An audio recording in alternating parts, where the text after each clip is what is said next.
The CBS Radio Mystery Theater presents...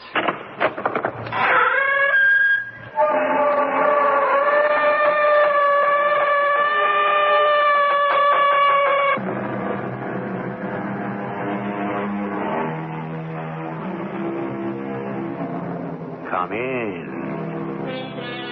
Welcome. I'm E.G. Marshall. Did you happen to come across an item in the paper recently that read, Underground Nuclear Test Held, Yucca Flat, Nevada? United States scientists detonated an underground nuclear device today that was barely felt away from this Nevada test site. Spokesman for the Energy Research and Development Administration said that the test was a success and that no radiation had leaked into the atmosphere. I tell you this because that's not the whole story. That blast set off a series of reactions, incredible reactions, about which you'll be hearing more in a moment. Richard, don't tell me you've actually found what you and I were looking for years ago. I have, Mac, in the flesh. I've actually seen it. Good Lord. It's a real breakthrough, Mac. You know, if it hadn't been for you got me started in the anthropology game in the first place. Well, it's unbelievable. You know, this is going to turn man's history upside down.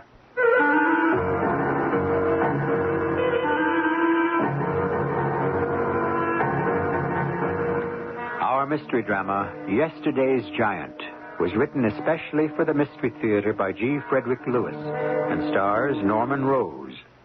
It is sponsored in part by Buick Motor Division. I'll be back shortly with Act One.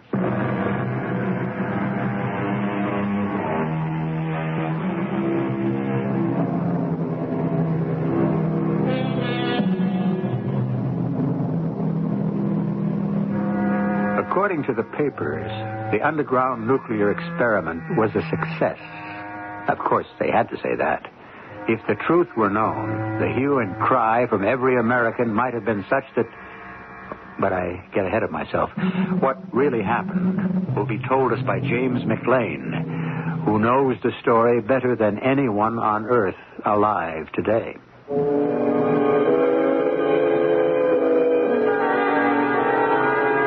I'm James McLean, explorer, naturalist, sometime geologist and anthropologist, and author. Also an advisor on seismology to Nevada University.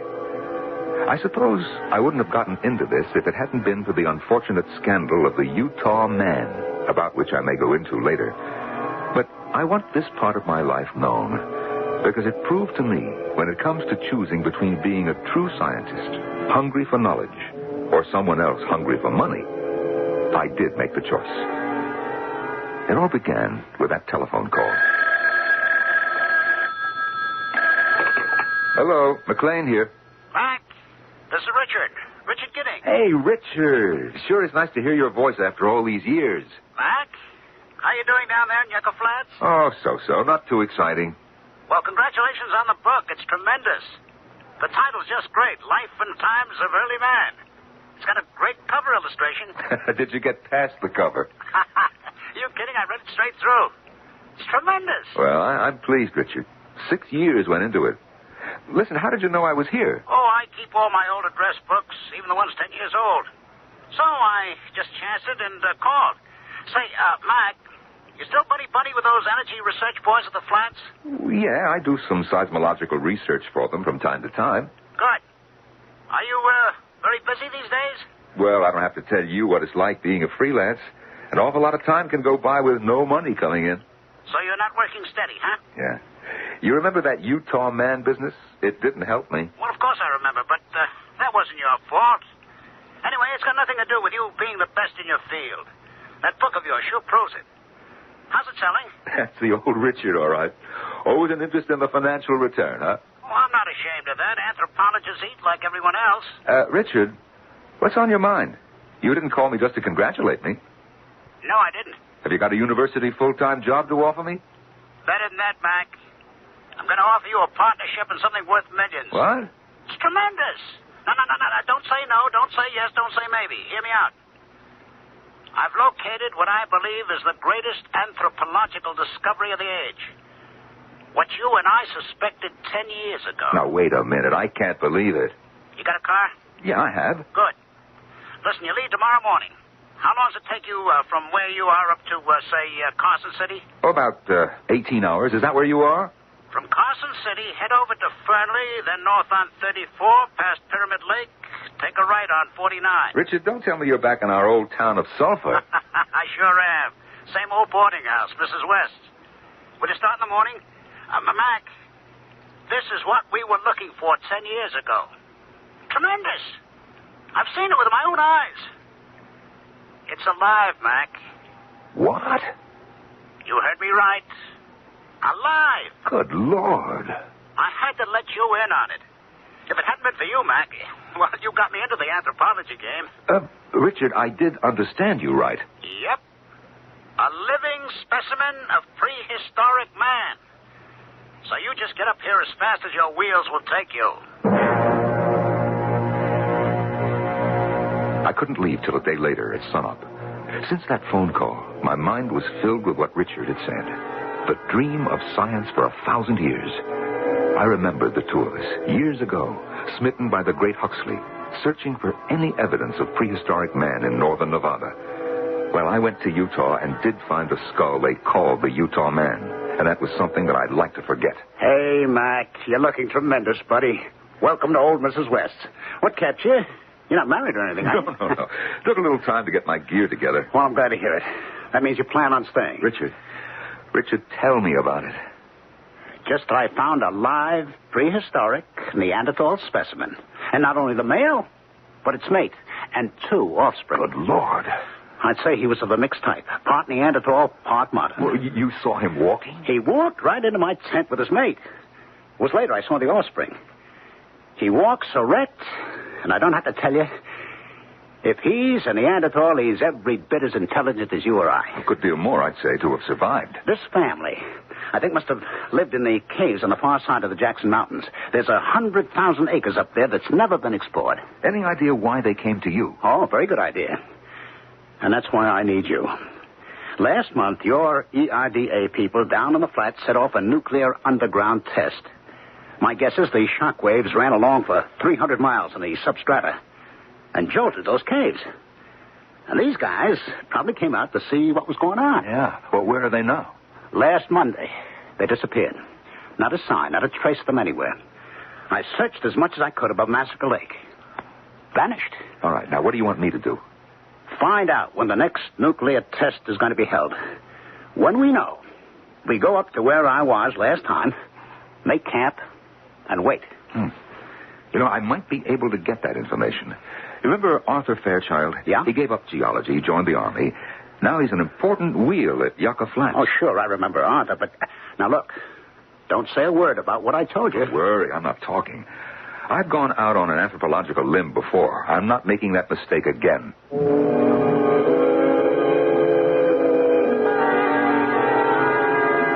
I left what I'd brought up with Richard and shot down to Yucca Flats as fast as I could.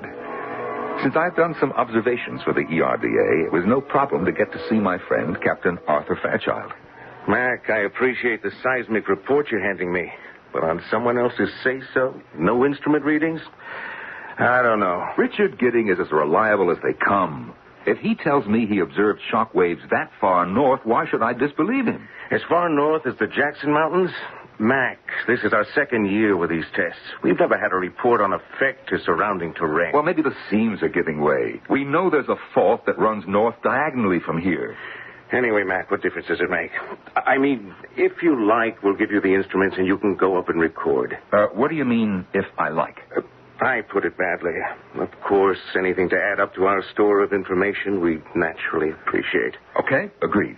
Now, when is your next explosion planned? Mac, you know I can't give out that information. Oh, come on now, Arthur. What am I going to do, sell it to the Russians? That's high-priority, top-secret stuff. Yeah. So you want me to go up there with all the measuring gear, and I'm just going to sit around with geophones on my head week in, week out, waiting, huh? I'll have to clear giving out that information. Besides, I don't think you could get set up there in time anyway. Well, you'll grant me it's damned important. Certainly. If there are weaknesses that run along, say, a fault for hundreds of miles, sure we ought to know about it. I wish I had verification before next Tuesday. What? Oh, next Tuesday. That's the date then, huh? I never said that. No, I know you didn't, Arthur, and I appreciate it. But if I just happen to be 300 miles north of here on Tuesday, and energy research lets loose another test blast, and I just happen to record the seismic reactions, well, it'd be criminal if I didn't let you have the results.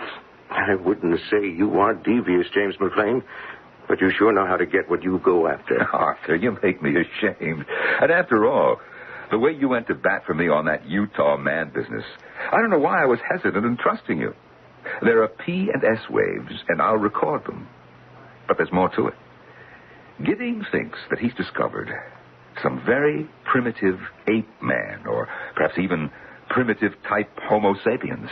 Oh. How complete are the remains? Arthur, listen to me. Not fossils. Alive. Now, it seems that your last test caused quite a tremor up there, and these creatures came out. So that's the truth. Why I had to know when your next blast was due. I felt better about taking Arthur into my confidence, and I was sure that Richard would understand. Arthur was one of the few people who was all for me, and he realized if I made any verified anthropological discovery now, it would help me get back some of my professional status. I pushed the car to the floorboards, made it back to Sulphur in record time. Next Tuesday, huh? Well, that's better than I could have hoped for. Where do we make camp? I'll show you. There's one thing I haven't told you, Mac, and I've been sort of hesitant until I was sure that you were all the way gung-ho on this. Of course I am. I don't have any reservations. I'm not quite sure when you say that this discovery would be worth millions. What I haven't told you, Mac, is that this Neanderthal head sits on top of a 9-foot giant. Oh. Your Neanderthal is 9 feet high? A living Gigantopithecus?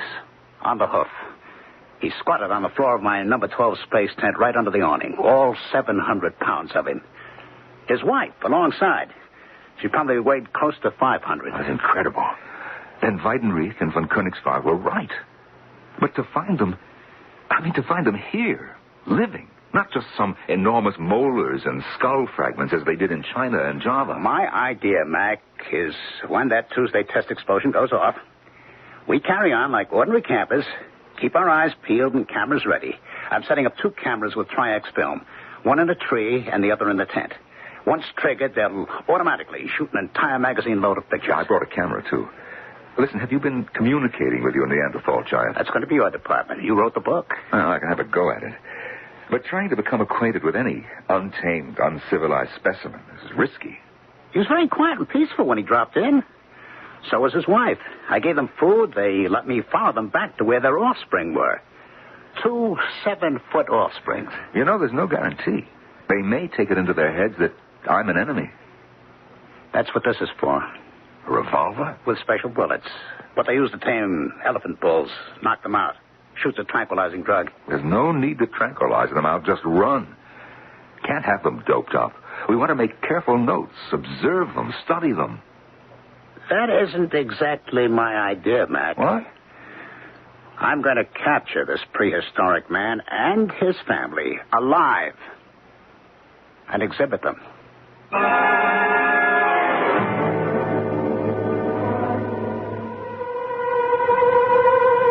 James McLean is shocked beyond measure at what he considers a betrayal of everything science stands for.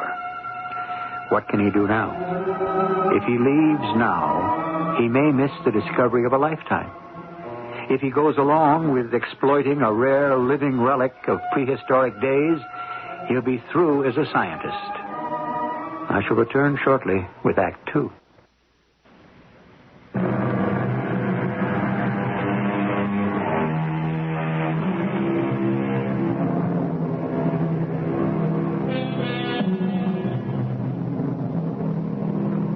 Sometimes man will move in one scientific direction and quite unexpectedly, something quite unforeseen will result.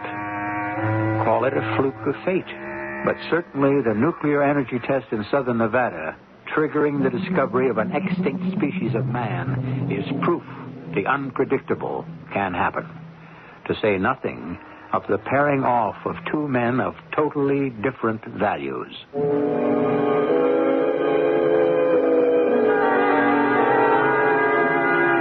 I thought Richard's idea of capturing the Gigantopithecus was such a far-fetched and flamboyant gesture, I dismissed it. By Tuesday, we had made camp. I'd set up my recording gear, and we waited all day for the blast to go off 300 miles south. Beyond where our tent was pitched loomed the jagged mountain cliffs. Far up, out of sight, were rock shelters, caves of limestone and bear caves.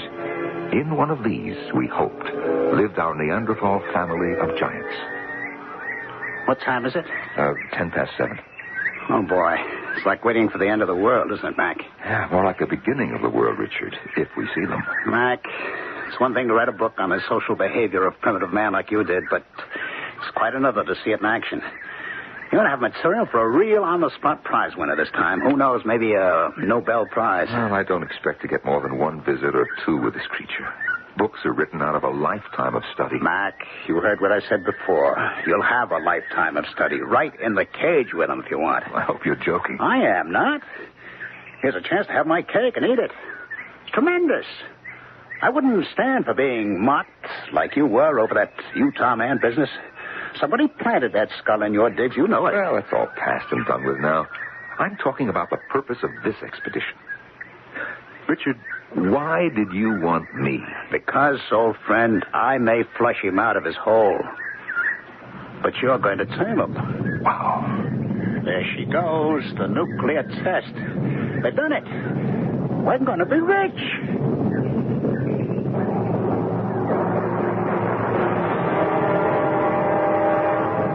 I sat there, holding my flashlight on the seismograph, recording the primary and secondary waves. I figured the P waves were traveling from the flats at 7 miles a second, and the S waves at about half that. We were also getting some Rayleigh waves, which had the capability of traveling around the world half a dozen times before dying out. It was as though an earthquake had hit, about 4 on the Richter scale. The ground lurched. Rocks came spinning off the cliffs. The seismic waves were causing a great deal of slumping and compaction where we'd pitched camp. In 5 minutes, it was over. That was twice as bad a reaction as the last one. It sure should have done it. Done what? Stirred up our Neanderthal friends. They ought to be coming down here. You glad you came back? Well, we all have our reasons and responsibilities. What do you mean by that? The Earth shock gave me a record, and that's one of the reasons I came. Perhaps it's also given you what you want. That's fine. More power to you.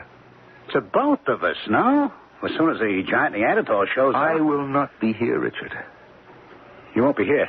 What do you mean? Just what I say. As soon as it's light, I'm packing up and going. Tomorrow morning? You can't go now. Oh, yes, I can. I don't belong here. What are you talking about, Mac? I need you. Richard, you're planning to take this creature, whatever he may be, and put him on exhibit. You don't care if it's a primitive man or a giant gorilla, so long as it's marketable. Now, what are you talking about? Of course I care. And the pity of it is, if indeed you've made this unheard-of discovery, and it is a Gigantopithecus, Richard, it's a prize of the world. The possibilities What did I tell you? But it needs to be observed carefully, examined by scientists in its native habitat, cared for, and above all, respected. Well, who says he won't be? I know what the possibilities are. They're tremendous. I'm not going to exhibit this guy in a carnival circus atmosphere. What do you think I am? I've got big plans, buddy. I'm going to have an entire building constructed for it and its family. Once it's captured, I'll be in touch with every state in the Union. See who'll make the best offer. This can be a one-of-a-kind attraction. It's tremendous. A 200,000-year-old fellow for the year 2000. I'll have engineers come up here, the best there are. Get pictures from every angle. I want to duplicate the exact habitat, the actual caves this giant's family lives in. Get experts on feeding, running a sound system so that to his ears, it'll be like he never left home. I've given a lot of thought to this, Mac.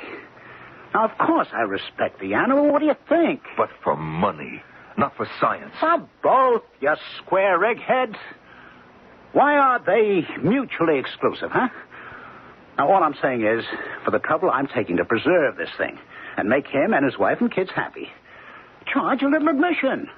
What's so terrible about that? Perhaps to you it isn't. But to me, Richard, that is not how a scientist goes about his work. It's not first to make a buck, And second, to add to the world's knowledge. Mac, I can't do this without you. You're the expert on communicating with primates. Well, I'll get you another man. When? I need him now. As soon as I get back home, Richard. Are you serious about this? Checking out in the morning? I was never more serious about anything in my life.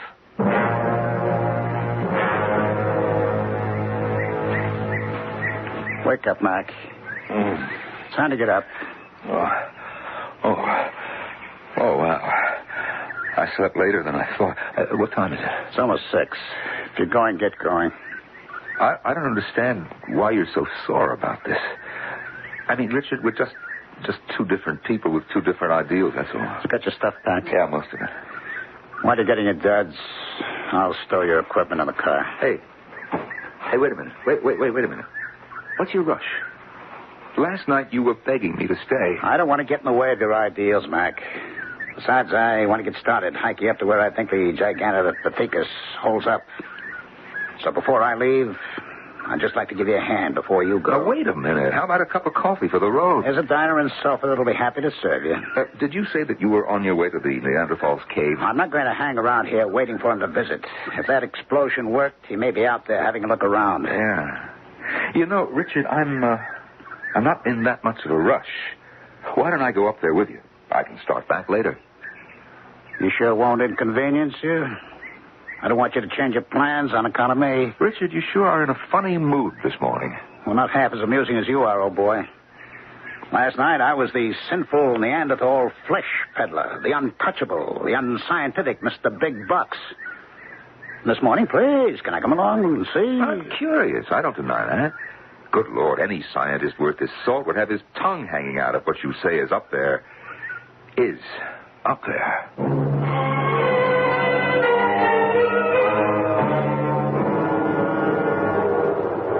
You see that straight wall of granite? Yeah.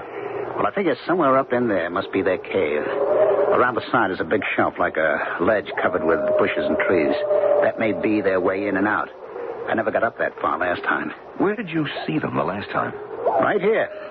Where we are standing. This is where Mr. Big led me. His mate behind him. And over there were the two younger ones, sunning themselves. Wait a minute. You were hoping the explosion had an effect. I can see fissures in that cliff from here. I'll have a go at the climb then. But I'll need both hands to hold on, so would you take my gun and wait here? Where's that knapsack of fruit? Here, take it. Now, listen, are you sure that you want to climb up there alone? Well, I think it's smarter that you wait here. I mean, in case of trouble. In case of anything. To come up here is my decision and my party. And I've got enough bananas and apples and dates in this bag for quite a wingding. All right, here goes.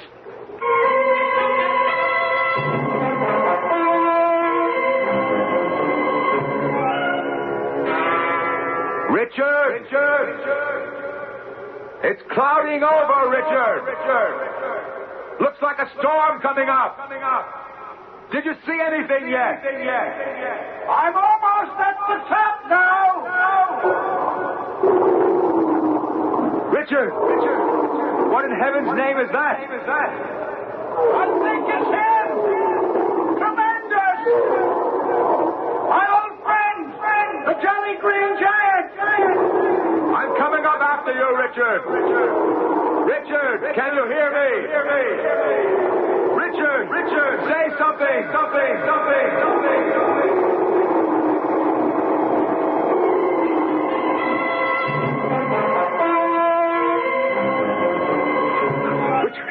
Richard! Mac, be quiet. Are you all right? Why didn't you answer me? Get down. If that was the Gigantopithecus, I heard him all right. Oh, yeah. He's got some voice. You think we're safe here? Well, it depends where he is. If this is a prehistoric creature, his sense of smell is highly developed. Hey, wait a minute, I have a thought. If you want to make friends, do what you did last time. Take all the fruit out of your knapsack and line it up on the ground here. If he gets a sniff, it's possible he'll come forward to take it. The way I'm going to work it is, when he reaches for the fruit, I come out friendly-like. He knows me, you know. And then, pow, I give him a shot of the tranquilizer, and he's out. Yeah, but what do you do about the rest of the family? If they come looking for Daddy? I haven't thought that through. I could put them to sleep, too. Richard, You have got a couple of 1,000 pounds of gargantuan flesh up on this plateau. How do you aim to get them to civilization? You haven't thought that through either. Look, don't do it. Let's observe. Merely observe, okay? I got a few more things to work out, yeah. My problem has been I didn't want anyone else to know about this, but, I'll need trucks, I'll need cranes, who knows what. Don't think about capture. It's unrealistic, and you might get hurt in the bargain. Now, look, I brought my camera. Let's you and me just sit here and wait. No, you can wait if you want. Now that I know he's here, I'm going back down to get organized. I got to work something out with some road builders. First we build a road, and then we can get a big moving van up to the plateau. Richard, you're absolutely crazy. Don't think of it. Don't start something you'll regret. Mac, the only regret I have is that I didn't think of all this sooner. All right, I'll see you. Richard, come back. Richard! Help, Mac! He's got his arm around me. He's crushing me. Mac, use the gun. I can't find it. Mac, he's dragging me with him. He's help! For that fleeting instant before the creature disappeared, I realized it was true. It was one of the giant species of Neanderthal, well over 9 feet tall. I watched as it took Richard inside its cave and rolled a huge slab of stone across the entrance. Now was the time to put to practical use my theoretical knowledge of how to communicate with a primitive brain. One thing was certain. If I wanted to get Richard out of that cave, I'd have to go in after him and get him.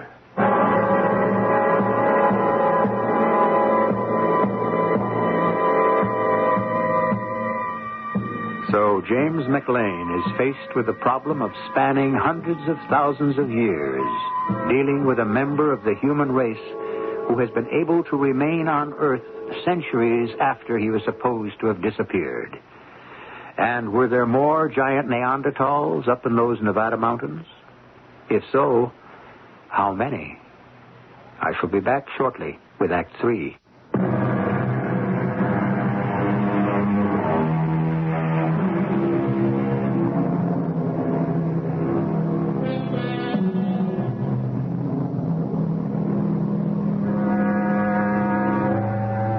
In the northern part of Nevada, the largely unexplored mountains are rocked by seismic shock.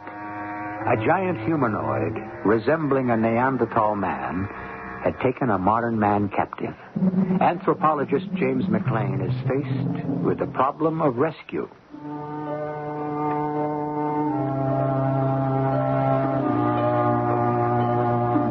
The irony of it all was, Richard, who thought he would capture the giant alive, was himself captured.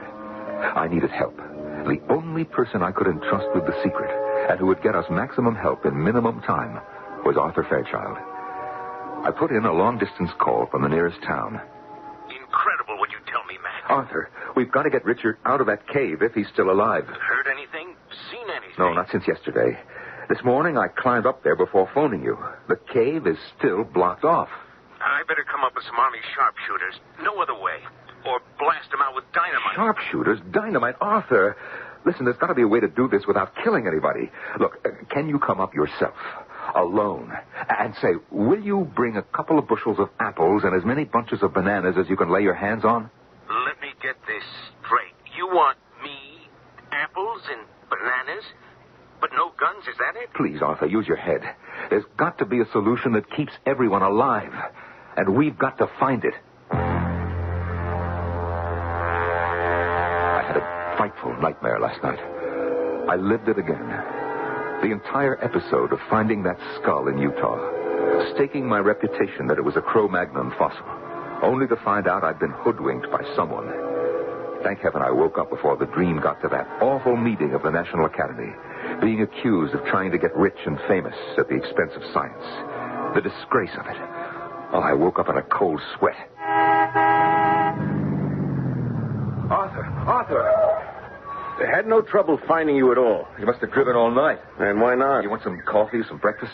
No, I've been nibbling on bananas all the way up. Let's get started. Where to, Mac? Well, did you figure out what we could do? The answer's here in the back of my car. You came alone, I hope. You see a troop of cavalry coming up the pass?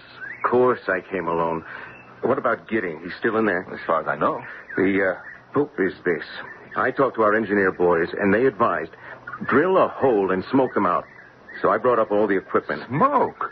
Look, I don't want them choked to death. It's a new kind of smoke bomb.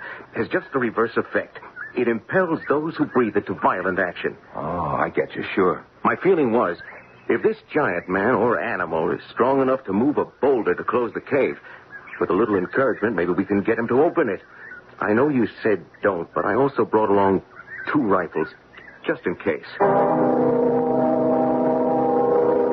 Arthur and I lugged the equipment up to the plateau. Generator, 5-gallon cans of gas, lights, a drill the size of a jackhammer. We had to make 3 trips. It was getting dark by the time we had everything connected and the generator ready to go.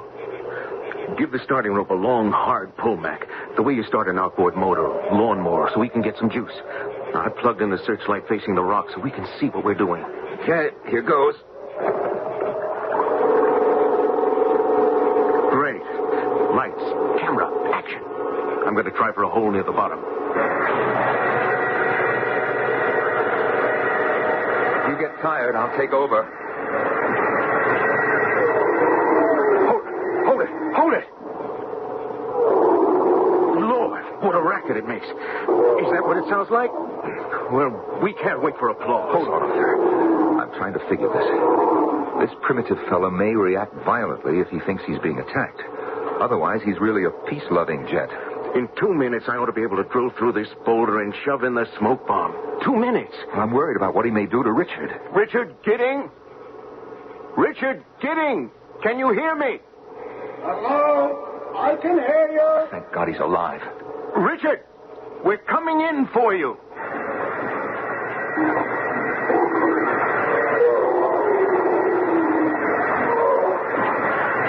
It's going through like butter.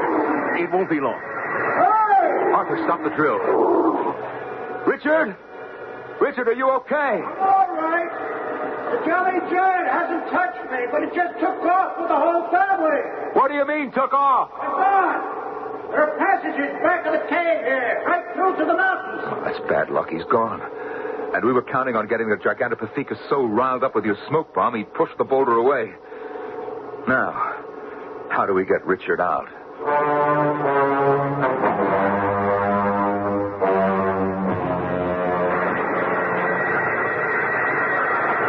Very neat, Arthur. Very neat indeed. You've made a very good circle of holes. Okay, my turn. Don't you want the drill? What do you think you're doing with those rocks? I thought I'd try to crack the boulder between the holes you made. Now, stand aside.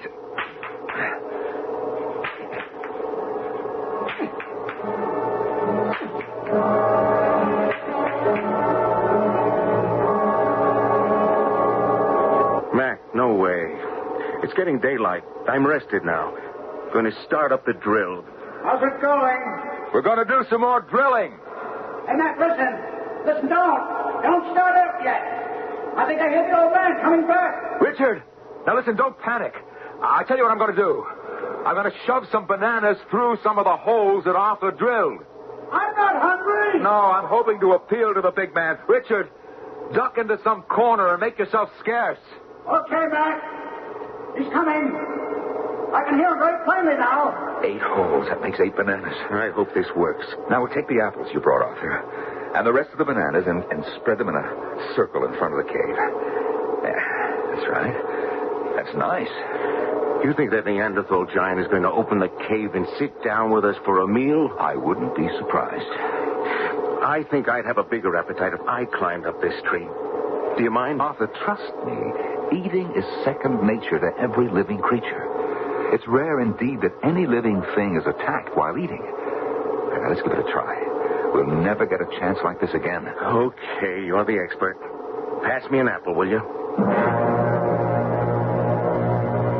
I knew I had to communicate with the giant creature. Reassured we meant no harm.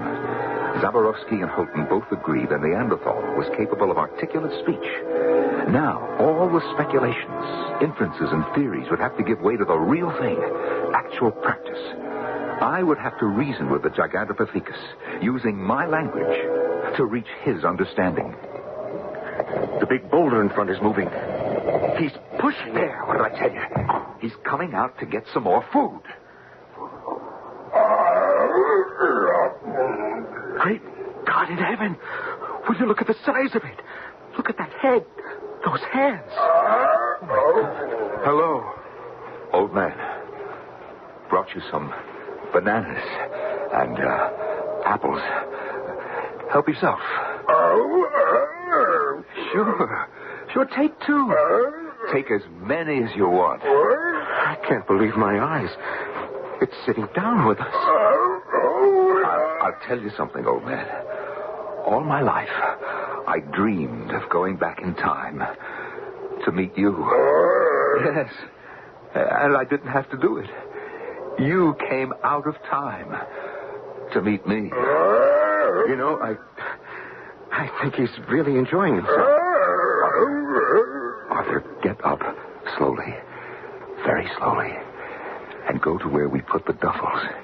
Now, in the one with the green stripe is my loaded camera. Will you bring it to me? Sure. What's he doing? He's getting up and taking a handful of fruit back to his family in the cave. Richard! When the old man's with his family, all the way inside, you come out. Okay, I get you. Here's your camera, Mac. Now, I'm glad to get out of that cave. Hey, Richard, are you all right? Nothing broken, huh? I was more scared than bruised, believe me. Yeah, listen, you remember Arthur Fairchild as Richard Gidding. Oh, yeah. Arthur was the man behind the drill. Well, I saw the big man go for those bananas. That's tremendous. Yeah, now, in a minute or two, I expect the whole Neanderthal family will be out. Now, look, there may be other families. Who knows how far the caves go? You know, the more I think about it, the more I believe Washington ought to set up some kind of special preserve here. Wait a minute. Why cut Washington in on this? Like a wildlife preserve, is that what you mean? Well, isn't that what this would be, really? Here they come. Is that the mother? Yeah, that must be her two sons. It's a nice family group. Now, watch the birdie. Excellent. One more shot. Now, if Mac can get them all to say cheese, we'll have a family of Neanderthals, all smiling. When we ran out of film and fruit, it was time to go. The giant Neanderthals returned to their cave. The sun was high now. We were pretty tired. We'd been up most of the night. We carted the gear down, hand over hand, down the side of the cliff. And then one last climb up to the plateau to make sure that nothing was forgotten. Arthur, where's Richard? I was going to ask you. He's not down below.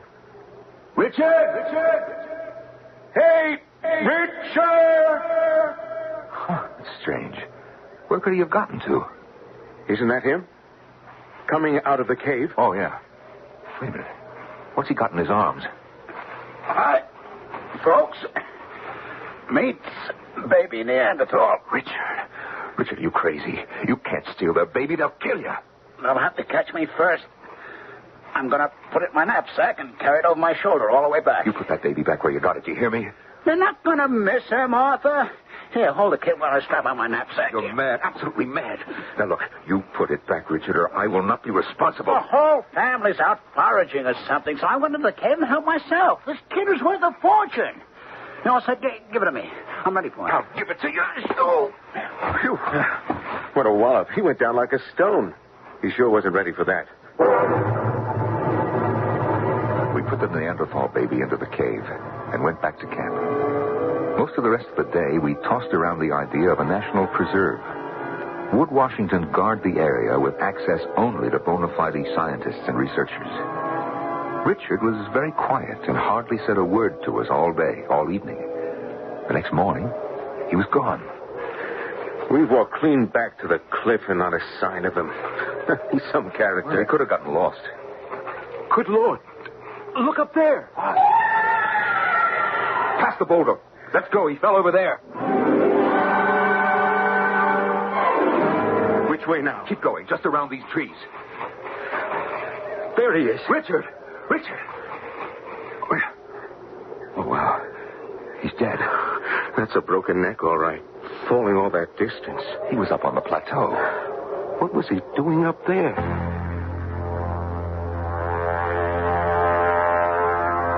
Was Richard trying once more to kidnap a Neanderthal infant that had gotten caught? Did he try to make a run for it?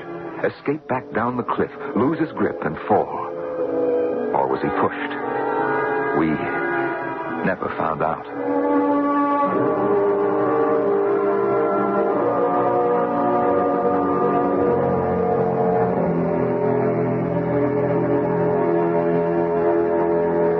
More than anything else, Richard's stubbornness and tragic end convinced Mac and Arthur of the hopelessness of their cause. Even if Washington agreed to a guarded national preserve, there would always be a Richard, someone who didn't really care and who'd do anything to exploit these ancient giants. So, our two friends decided to keep what they had seen a secret, and that they would never divulge to anyone the road to yesterday's giants. I'll be back shortly.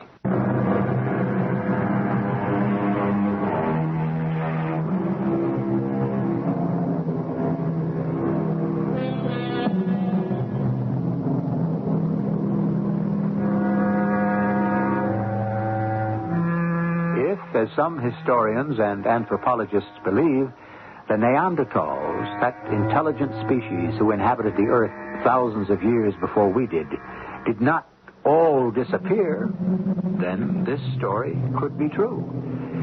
And as for Arthur and Mac, every time an experimental blast was touched off, Arthur would wonder how the old man and his family were taking it up there on that hidden plateau. James Mac McLean, he's writing another book, actually revising his old one, The Life and Times of Early Man. Only this edition will contain some extraordinary photographs. Our cast included Norman Rose, Ralph Bell, and Howard Ross. The entire production was under the direction of Hyman Brown. And now, a preview of our next tale. There is some kind of nuclear activity going on up here, and it isn't on our side. I'm going to find out who's responsible for Wynn's death.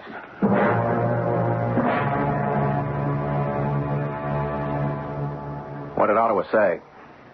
Well, they had a little surprise for me. Before I was able to finish telling them my suspicions, they brought me up to date on the latest international developments. It seems that Russia has already charged the United States with the same thing, nuclear occupation of the Arctic. Oh, that's crazy. It's obviously a preemptive move on their part to divert suspicion from them. Oh, I don't know. They've lost a couple of ships and a plane in the same mysterious way that Wynn vanished. Joe, some strange force is causing the polar ice cap to melt. And if we can't stop it, the results will be catastrophic. This is E.G. Marshall inviting you to return to our Mystery Theater for another adventure in the macabre. Until next time, pleasant dreams.